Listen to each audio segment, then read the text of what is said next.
Aqui tem o @canal Filosofar, que eu ainda não entendi se a pessoa que é responsável pelo canal ela gosta do meu trabalho ou não.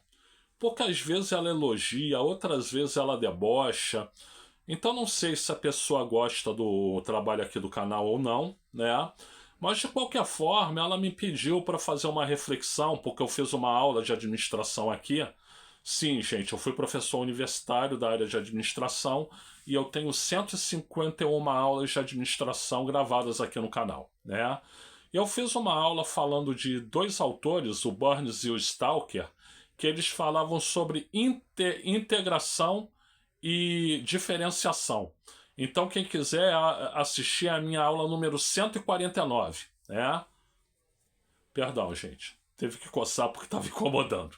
É, e aí ele me pergunta o seguinte: o que que eu acho do novo capitalismo, né?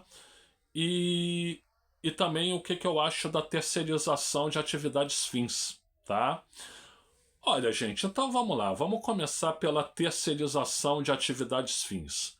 Eu acho um absurdo. Eu acho absolutamente um absurdo. Sobre isso, uma organização pode ter duas estratégias, né? Ou ela preserva as atividades fins e terceiriza as atividades meio, né? Aí isso é um processo de terceirização clássico. Ou então ela não terceiriza nada e ela deixa tudo embaixo do seu guarda-chuva, que pela argumentação dos japoneses, por exemplo, é o que deve ser feito. Os japoneses usam uma palavra para isso, é o keiretsu, né? Keiretsu é o quê? Você ter as atividades fins na organização e as atividades meio da organização na organização também, tá? O que não pode, segundo a teoria administrativa, pelo menos enquanto eu era professor universitário, há 5 anos atrás, né?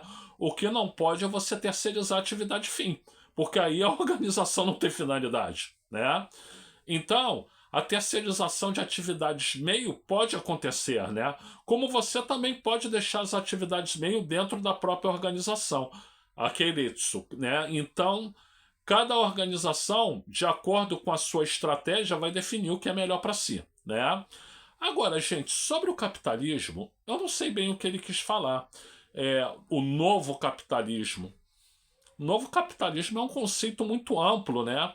O que eu consigo entender é que o novo capitalismo ele é um pouco diferente lá dos anos 1990, 1980. Por quê? Porque como cada vez mais as organizações optaram pela automatização, né? Então tudo é cada vez mais robotizado, é cada vez mais inteligência artificial, é cada vez mais TI. Então você precisa menos de pessoas, e precisando menos de pessoas você não gasta tanto com salários, né? E gastando menos com salários, né? A mais-valia, né? Mais-valia é o excedente além do que se gastou com trabalho, né? A mais-valia se torna maior do que era lá nos anos 1980 ou nos anos 1990. É o que eu infiro, né, sobre o novo capitalismo.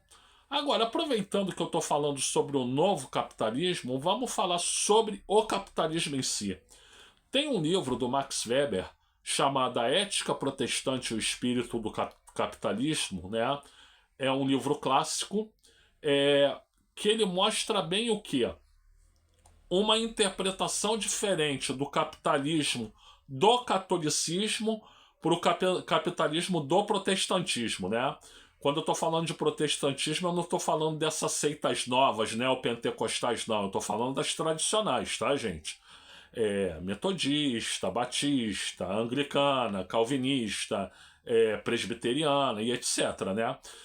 E qual era a diferença? A diferença é que enquanto o católico ele via a natureza como objeto da contemplação, ou seja, Deus é tão magnânimo e tão magnífico que fez a natureza para agradar nossos olhos, né?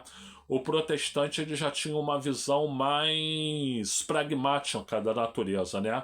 Deus é maravilhoso, fez a natureza para nós, mas nós temos que agir sobre a natureza para criar riqueza, né? E isso explicaria porque tantos protestantes enriqueceram ao longo do tempo, né? Porque existe essa ética do trabalho e essa ética do capitalismo, né? Então, ou seja, eu ajo sobre a natureza para criar riqueza através de trabalho, né? É uma teoria extremamente interessante, né? Não vou dizer que eu concordo com ela ao pé da letra, mas é uma teoria muito interessante, muito fascinante. Aliás, o Max Weber, ele é lapidar, né? Leia Max Weber, né? Economia e Sociedade é o livro, um livro, né? E o outro é sobre economia e sociedade a gente ainda vai falar, né? Mas o outro é a ética protestante e o espírito do capitalismo. Max Weber é absolutamente genial. Gente, eu sou o Luiz Felipe Chateaubriand, agradeço aí pela assistência, obrigado a todas, a todos e a todes, e por gentileza, like aqui no vídeo, se inscreva no canal e compartilhe.